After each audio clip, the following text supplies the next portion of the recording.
যাদের স্ত্রীদের মাঝে তিনটা জিনিস থাকে, রসুলের দৃষ্টিতে ওই ব্যক্তিদের স্ত্রী সবচেয়ে সেরা স্ত্রী। ওই ব্যক্তিদের তাকদীরকে আল্লাহ খুলে দিয়েছেন, যার কারণে এরকম স্ত্রী আল্লাহ দান করে দিয়েছেন। সুবহানাল্লাহি বিহামদি। এমন গুরুত্বপূর্ণ তিনটা আলামত আল্লাহর হাবিব সাল্লাল্লাহু আলাইহি ওয়াসাল্লাম বলে গিয়েছেন।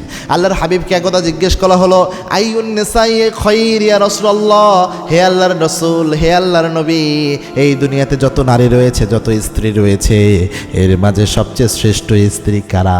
আল্লাহর হাবিব সাল্লাল্লাহু আলাইহি ওয়াসাল্লাম এক নম্বরে বললেন, ওই স্ত্রী সবচেয়ে শ্রেষ্ঠ স্ত্রী যে স্ত্রীকে দেখলে তার স্বামীর মনের মধ্যে এক ধরনের মানসিক প্রশান্তি সৃষ্টি হয়ে যায়। যে স্ত্রীর দিকে তাকালেই স্বামীর অন্তরে প্রশান্তি ভাব আসে।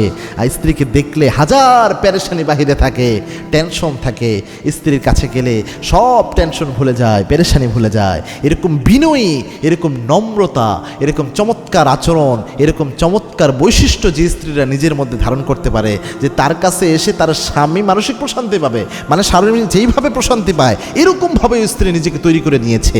ওই স্ত্রী হচ্ছে পৃথিবীর সেরা স্ত্রী। আল্লাহর হাবিব এটা নিজে জানিয়েছেন।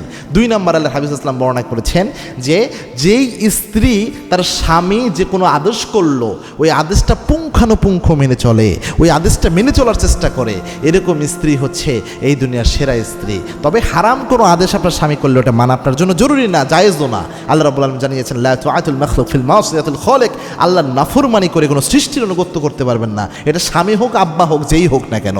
তিন নাম্বার হচ্ছে স্বামী অপছন্দ করে এমন কোনো বিষয় আপনি কখনো করতে পারবেন না, এটা মারাত্মক, এটা মেনে চলার চেষ্টা করবেন। এখন স্বামী যদি হালাল কোনো জিনিস অপছন্দ করে বা ফরজ কোনো বিষয় অপছন্দ করে, যেমন আপনার স্বামী অপছন্দ করলো যে আপনি পর্দা করতেছেন, এটা আপনার স্বামীর পছন্দ না, তখন স্বামীকে এক্ষেত্রে অনুসরণ করা যাবে না। এক্ষেত্রে স্বামীকে বোঝানোর চেষ্টা করতে হবে যেটা আল্লাহর বিধান, এটা করতে হবে, আমি তো তোমারই জন্য, তুমি আমাকে দেখবা, দুনিয়ার মানুষ আমাকে কেন দেখবে, এই জন্য আমি পর্দা করি, আমি অনেক প্রেস্টিজিয়াস, তুমি শুধু আমাকে দেখবা, আর কাউকে আমি নিজেকে দেখাতে চাই না। এভাবে বুঝাবেন সুন্দরভাবে, আলেমদের সাথে পরামর্শ করবেন, আলেমদের দিয়ে বোঝানোর চেষ্টা করবেন। এটা হচ্ছে আলাদা বিষয়। তিনটে গুণ পাশাপাশি মনে রাখবেন, পুরুষরাও কিন্তু এই ক্ষেত্রে আল্লাহর হাবিব ইসলাম কোনোভাবে ছাড় দেন নাই। আল্লাহর হাবিব এটাও বলেছেন যে তোমাদের মধ্যে ওই ব্যক্তি আল্লাহর কাছে সেরা, খেয়ারকম ফি নিসাইকুম, যে ব্যক্তি তার স্ত্রীর কাছে সেরা। এই কথা বলেই আল্লাহর হাবিব বলেছেন, আমি নবী মুহাম্মদ সাল্লাল্লাহু আলাইহি ওয়াসাল্লাম আমার স্ত্রীদের কাছে সবচেয়ে সেরা।